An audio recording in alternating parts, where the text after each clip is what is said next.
자, 오늘 주시는 말씀 느헤미야 4장 1절부터 3절까지 말씀을 함께 나누겠습니다.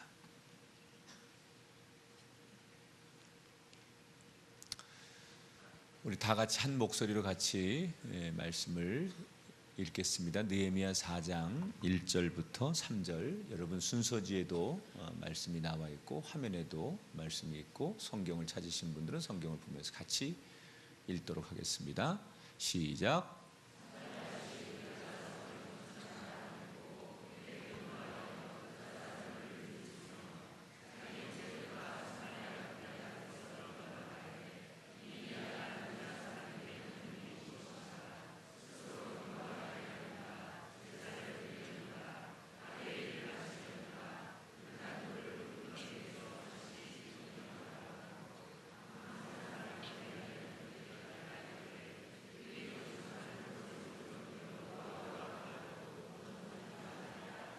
곧 무너지더라 무너지리라 하더라. 아멘.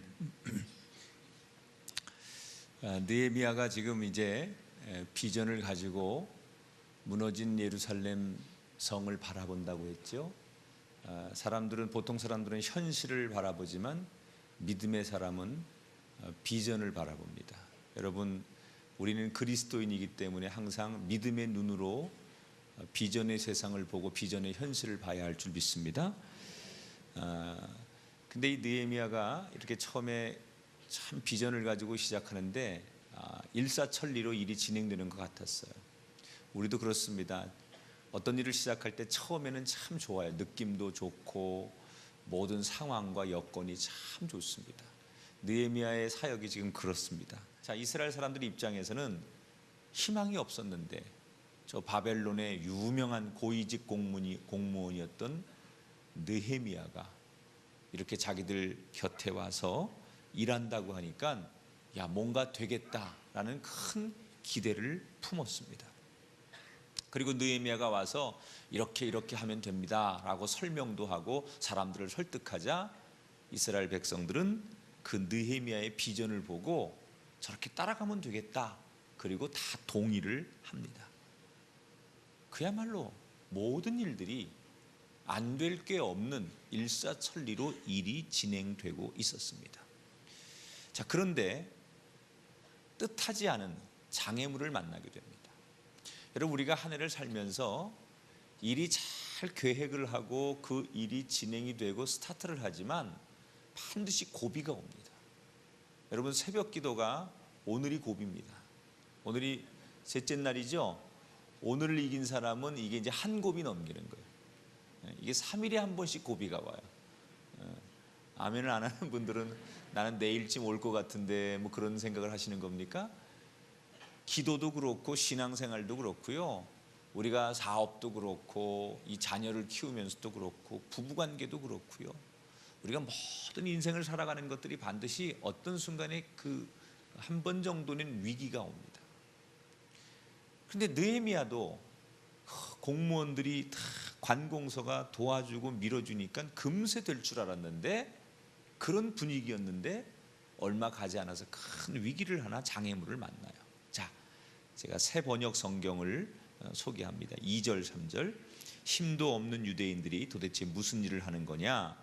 이 성벽을 다시 쌓는다고 여기에서 제사를 지내겠다는 거냐? 하루 만에 일을 다 끝낸다는 거냐? 불타버린 돌을 흙 무더기 속에서 다시 꺼내서 쓸 수 있다는 거냐? 이렇게 빈정거립니다. 나중엔 뭐라고 말하느냐? 야, 여우 한 마리만 기어 올라가도 무너질 것 같다. 이렇게 사람들이 정말로 극단적인 부정적인 얘기를 하기 시작합니다. 자, 느헤미야가 하려고 하는 일을 다 찬성하는 건 아니에요. 거기에는 빈정되는 사람, 못마땅한 사람, 배 아파하는 사람, 자기의 유불리를 따라서 느헤미야 일을 반대하는 사람, 별의별 사람들이 다 많아져요. 그리고 처음에는 말로만 빈정거리다가 잘 안 되면 협박을 하기도 하고 물리적인 힘을 동원하기도 하는 사람들이 많아졌어요. 그래서 느헤미야에 보면 예루살렘 성을 재건하는데 한 10번 정도의 비상사태가 선포되고 전쟁 직전까지.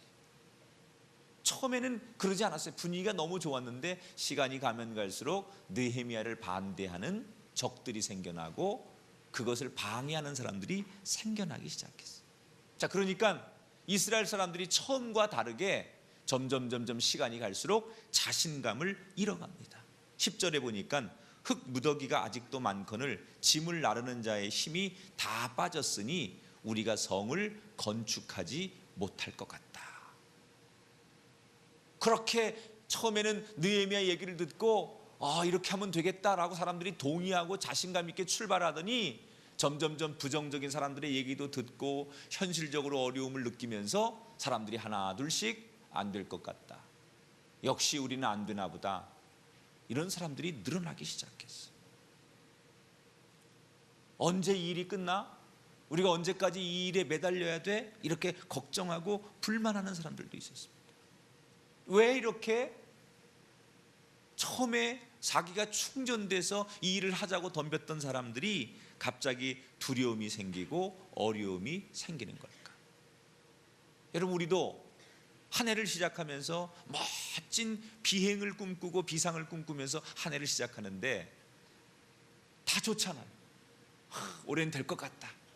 우리가 이렇게 특별 새벽 기도도 하고 정말 우리 가족이 다 이렇게 아이들까지 나와서 기도하는 거 보니까 우리 가정이 오랜 소망이 있다. 그래, 내가 그 어느 때보다도 올해는 남다른 각오로 한 해를 시작하니까 좋은 일이 있을 것 같다.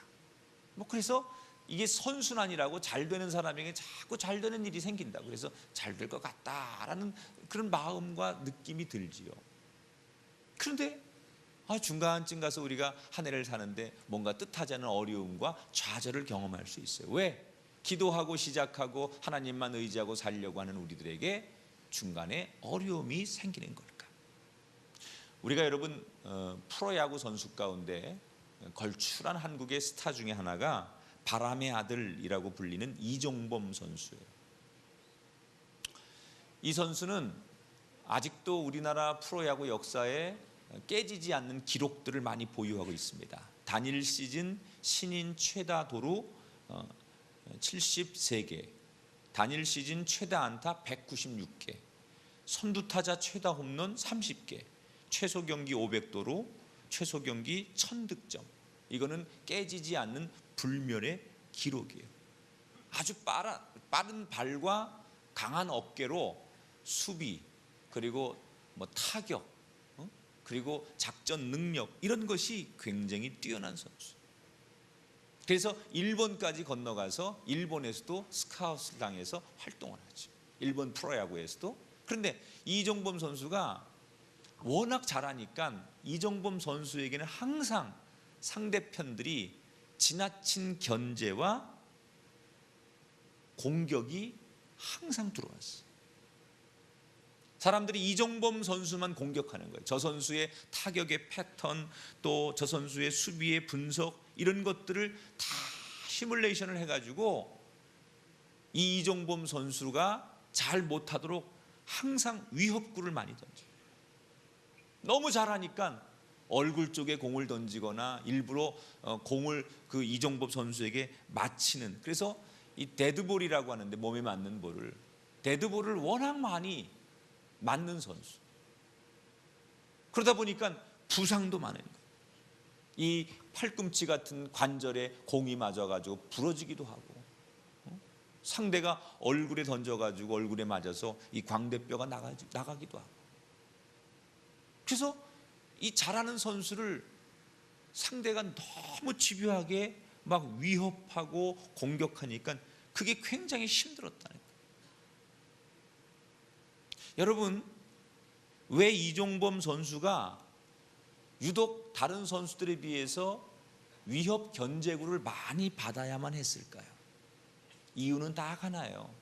다른 선수보다 워낙 뛰어나고 잘하기 때문이에요. 여러분, 못하는 선수에게는 위협구가 없습니다. 잘 못하는 선수에게는 상대가 공격적이지 않습니다. 견제하지 않습니다. 직장 다니는 분들이 간혹 이런 얘기 하십니다. 이거 뭐 내가 맨날 무슨 시계바늘 돌아가듯이 아침에 일찍 일어나가지고 저녁 될 때까지 말이야 내가 뺑뺑뺑뺑 이렇게 언제까지 이러고 살아야 되나. 너무 힘들고 사람들 관계하는 것도 너무 지치고, 그래서 사람들한테 야 나 진짜 너무 힘들다, 내가 이렇게 살아야 되냐, 난 네가 부럽다 뭐 그러면서 막 직장 생활하는 거 하소연합니다.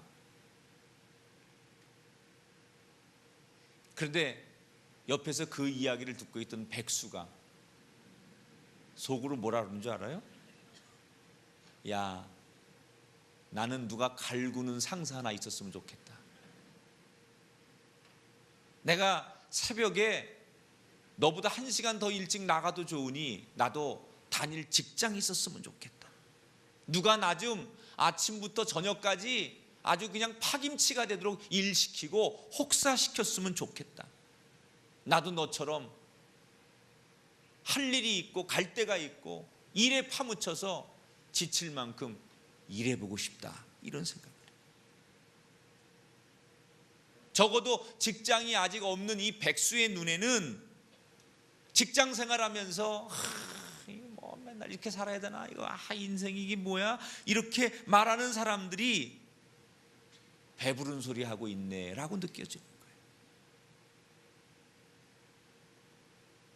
나는 장사가 잘 안 된다고, 사업이 잘 안 된다고 힘들어하지만 다른 사람 눈에는 그 안 되는 장사 나 한 번이라도 해봤으면 좋겠다라는 부러움이 있는 거예요. 나도 당신처럼 그렇게 부도날 기회라도 주어졌으면 좋겠다, 이런 소원을 하는 사람도 있는 거예요. 실패하는 것도 능력이 있으니까 실패라도 할 수 있는 겁니다. 어떤 분들이 이렇게 묻습니다. 나 하나님을 열심히 믿는 사람인데 왜 이런 어려움들이 나를 따라오는 겁니까? 하나님이 다 두 눈 뜨시고 내 삶을 아실진데 왜 내가 이렇게 억울한 일을 당해야 합니까? 여러분, 그건 하나님이 무능하기 때문이 아닙니다. 여러분이 어려움을 당하고 여러분이 고난을 당하는 것은 하나님이 함께 하시기 때문이에요. 그게 무슨 얘기냐? 사탄의 눈에는 내가 위협이 되기 때문에 사탄은 어떻게 하든지 나를 견제하고 위협하는 거예요. 하나님이 함께하는 저 사람 그냥 내버려 두면 적어도 영적인 세계에서 사탄에게 위협이 되거든요. 그냥 저 사람 고난도 없이 형통케 하고 하나님 주신 축복과 하나님의 관계를 그냥 내버려 두면 저 사람 무서운 사람이 될 거거든요. 적어도 사탄이 볼 때, 영적으로 분석할 때 사탄의 눈에는 우리가 하나님 앞에 형통하고 믿음으로 살아서 큰 일꾼 되는 게 너무 두렵거든요. 그래서 미리미리 사탄은 우리에게 시험도 주고 환난도 주고 두려움도 주고 고통도 주고 실패를 주면서 우리를 위협하고 견제하는 거예요.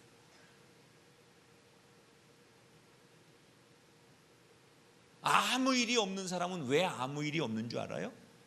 사탄도 똑똑하거든요. 스마트 사탄. 저 녀석은 그냥 내버려 두면 지 스스로 지가 알아서 자멸하고 실패하고 지가 알아서 죄의 구렁텅이에 들어갈 놈이야. 사탄이 그걸 알아요. 내버려 두는 거예요. 견제할 필요가 없어요. 여러분, 사탄이 우리의 생각을, 우리의 마음을 압니다. 우리는 사람을 속일 수 있습니다. 우리는 사람을 눈가림하고 인간관계 적당히 할 수 있습니다. 그러나 사탄은 영적인 존재이기 때문에 우리가 어떤 마음을 가지고 어떤 동기로 어떻게 사람을 대하는지, 어떤 마음으로 어떤 인생의 계획의 패턴을 짜는지 사탄은 압니다. 그래서 너는 내버려 둬도 네 스스로 망하게 돼 있다. 너는 지금 잘 되는 게, 돈 버는 게 네가 망하는 길이고 네가 형통한 게 결국 망하는 길이기 때문에 너는 내가 안 건드려도 된다. 그래서 돈 잘 벌게 하고 사업 잘 되게 하고 여러분 사람 만나서 내가 뭐 말하면 척척 되게 사탄이 놔두는 거예요. 나를 견제할 이유가 없는 거예요. 그냥 내버려둬도 결론은 너는 망하는 거예요. 너는 그냥 내버려둬도 나중은 너는 결국 결과는 망하는 거야. 그러면 그냥 내버려 둔다는 거예요. 그래서 우리가 늘 쓰는 용어가 있어요. 따라합시다. 고난이 축복입니다. 할렐루야. 그래서 여러분, 우리가 고난이 축복이라고 하는 거예요. 영적으로 해석하면요, 내가 지금 고난을 받는다는 건 사탄이 계속 우리 가정에 연단을 주고 시험을 주고 그런다는 것은 내가 그만큼 위협적인 존재. 지금 느헤미야는 이렇게 전쟁의 위협과 고난이 찾아올 때, 이런 위기가 왔을 때 어떻게 그러면 이 고비를, 위협을 이겨내느냐, 두 가지를 했어요. 첫째는 기도입니다. 느헤미야가 이 고비가 찾아오니까 첫 번째 이 고비를 위해서 기도해요. 기도. 여러분, 느헤미야는 지금 바벨론의 술관원이었어요. 술관원이라는 것은요, 옛날 영화 같은 데 보면 왕이 이렇게 음식을 먹기 전에 음식에 독이 있는지 미리 다 먹어보는 사람, 최종적으로 왕의 곁에서, 왕이 보는 앞에서 음식을 먹어보는 사람. 이상이 없습니다. 이 술관, 이거 아무나 시키는 줄 알아요, 여러분? 왕이 아무나 안 시킵니다. 제일 믿을 수 있는 사람, 늘 왕의 곁에, 거의 잠자는 시간 빼놓고는 왕의 곁에 머물면서 왕과 함께 모든 시간을 같이 보내는 사람이 술관원입니다. 그러니까 단순한 비서가 아니에요. 경호원이면서 왕의 고민을 함께 나누는 책사이면서 실세죠. 실세. 제일 실세는요, 그 사람하고 같이 있는 사람이 실세예요. 여러분, 하나님과 같이 있는 사람이 실세입니다. 믿으십니까? 자리가 실세가 아닙니다. 떨어져 있는 자리는 실세가 아니에요. 같이 있는 사람이 실세예요. 같이 있는 사람. 느헤미야 그런 사람이에요. 바벨론 왕의 술관원, 경호원이자 책사자, 모든 정책을 다 제일 먼저 듣고 그것을 결정하는 데 도움을 주고 그것을 의논하는 상담가이기도 하고 엄청난 힘을 가진 사람, 고위 공무원이에요. 그러면요, 느헤미야가 어떻게 보면 서열 2인자 같은 사람이기 때문에 자기의 권력을 사용할 수도 있습니다. 이런 위기에. 아니면 자기 왕하고 워낙 가까우니까 왕의 이름을 팔아서 왕의 권위를 이용해서, 아니면 군대를 이용해서 얼마든지 자기를 견제하는 사람들을 무찌를 수 있고 그것을 공격할 수도 있었을 겁니다. 그런데 느헤미야는 그런 방법을 선택할 수 있지만 그 방법 다 내려놓고 제일 먼저 무릎을 꿇습니다. 4절에 보니까 우리 하나님이여 들으시옵소서, 우리가 업신여김을 당하나이다. 인간적으로 할 수 있는 방법이 많이 있었지만 그 어떤 것을 행하기 전에 기도부터 했다는 거예요. 저는 우리 교회 성도들이 이 느헤미야처럼 이런 한 해가 되시기를 축원합니다. 세상에서 내 위치가 무엇이든, 유명하든 부자든 똑똑하든, 우리에게 어려움이 있을 때, 우리에게 한 해를 살면서 고비가 오고 우리가 고난이 올 때 제일 먼저 기도하시는 여러분 되기를 주의 이름으로 축원합니다. 나는 인간적 이런 힘이 있으니까, 내가 인간적으로 이렇게 할 수 있는 능력이 있으니까, 내가 이런 방법이 있으니까 그 방법 찾지 말고 느헤미야처럼 먼저 기도하기 위해 무릎을 꿇으실 때 위기를 돌파해내는 저와 여러분이 될 줄 믿습니다. 두 번째, 이 느헤미야가 기도 말고 한 가지를 더 합니다. 따라합시다. 지혜를 더합시다. 지금 위기를 어떻게 느헤미야가 이기느냐? 지혜롭게 대처해요. 우리는 흔히 좋은 신앙은 아무것도 안 하고 가만히 기도만 하면 저절로 이루어지는 거라고 생각할 때가 있어요. 여러분, 그런 신앙이 지나치면 그 사람은 굉장히 도피적이고 수동적이고 소위 무능한 신앙인이 되는 거예요. 하나님은 우리가 무능한 신앙인이 되는 걸 원하지 않아요. 기도만 하라는 게 아니에요. 기도가 중요합니다. 그러나 기도만이 정답은 아니에요. 느헤미야를 보면 알아요. 기도만 하지 않아요. 하나님은 우리가 기도만 하라고 말씀하지 않아요. 오늘 9절을 보겠습니다. 우리가 우리 하나님 앞에 기도하며 그들로 말미암아 파수꾼을 두어 주야로 방비하는데, 지금 기도를 제일 먼저 한 다음에 기도만 한 게 아니라 곧바로 뭐해요? 지혜롭게 일을 합니다. 적들이 하도 이 지금 성을 재건하는 데 와서 방해를 하고 전쟁의 위협이 생기니까 어떻게 그때부터 파수꾼을, 조직을 세워서 군대처럼 경비를 두고 파수꾼을 둡니다. 그리고 일하는 사람들 절반은 무기를 착용하게 하고 전쟁을 대비하고, 그리고 절반은 일을 하게 해요. 반은 현장에서 일을 하게 하고 반은 경비를 쓰고 파수꾼이 되어가지고 적들이 오는지 군대 경비를 쓰기 시작했다는 거예요. 16절 18절 가볼게요. 그때부터 내 수하 사람들의 절반은 일하고 절반은 갑옷을 입고 창과 방패와 활을 가졌고, 성을 건축하는 자와 짐을 나르는 자는 다 각각 한 손으로 일을 하며 한 손에는 병기를 잡았는데, 건축하는 자는 각각 허리에 칼을 차고 건축했다. 뭐예요? 기도만 한 게 아니에요. 열심히 일만 한 게 아니에요. 따라합시다. 기도하며 일합니다. 따라합시다. 일하며 기도합니다. 사랑하는 여러분, 우리는 기도의 용사가 되어야 합니다. 하지만 또한 지혜로운 유능한 용사들이 되시길 축원합니다.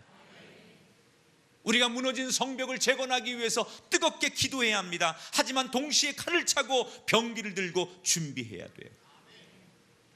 기도하는 거룩한 자이면서 동시에 칼을 가진 유능한 사람이 돼야 돼요. 거룩함과 유능함, 이 균형을 이루시는 저와 여러분이 되기를 주 이름으로 축원합니다. 스펄전이 아주 유명한 멋있는 얘기를 했어요. 모든 것이 하나님께 달려있는 것처럼 기도하라. 하지만 준비할 때는 모든 것이 내 자신에게 달려있는 것처럼 일하라. 여기 우리 청소년이나 청년들이나 입시를 앞두고 취업을 앞두고 또는 결혼을 앞두고, 우리 아버지들 중요한 프로젝트나 사업이나 또는 어떤 관계나 뭐든지, 여러분 우선은 모든 것은 하나님께 달려있는 것처럼 기도하지만 그 일을 준비할 때는 밤새워 철저하게 준비하고 예비하는 그런 진정한 하나님의 일꾼이 되시기를 축원합니다. 기도와 칼을 동시에 갖춰야 돼요. 하나님은 그런 분이에요. 믿음이 있으니까 교회 가서 기도만 하면 되는 게 아니에요. 문제 있다고 기도원에 가가지고 기도만 한다고 되는 게 아니에요. 힘들지만, 잠을 한두 시간 덜 자지만 문제 있을 땐 새벽에도 나와서 기도하고, 바쁘지만 문제가 있을 땐 더 예배를 많이 찾아와서 더 많이 기도해야 돼요. 그러나 하나님 앞에 지혜를 구하고 칼을 찬 병사처럼 우리가 지혜롭게 이 일을 잘 준비하면 그때 어떤 일이 나느냐, 그렇게 두 가지를 동시에 갖출 때 비로소 어떤 결론이 나타나냐. 20절을 볼게요. 우리 하나님이 우리를 위하여 싸우시리라. 이 말을 이렇게 바꿔요. 나의 하나님이 나를 위하여 싸우시리라.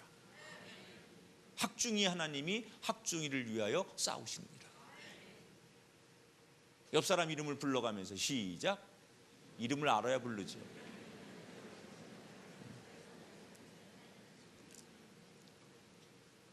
사랑하는 여러분, 준비된 우리를 위하여 하나님이 앞서가시며 싸우는 줄 믿습니다.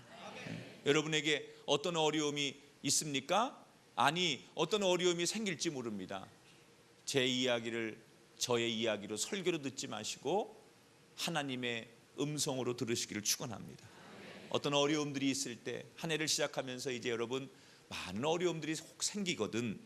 두 가지를 잊지 마십시오. 따라합시다. 한 손에는 기도를, 한 손에는 병기를. 이 두 가지, 두 손이 다 사용될 때 비로소 하나님이 여러분의 힘이 되시고 하나님이 여러분의 대장이 되셔서 대신 싸우시는 기적이 일어날 줄 믿습니다.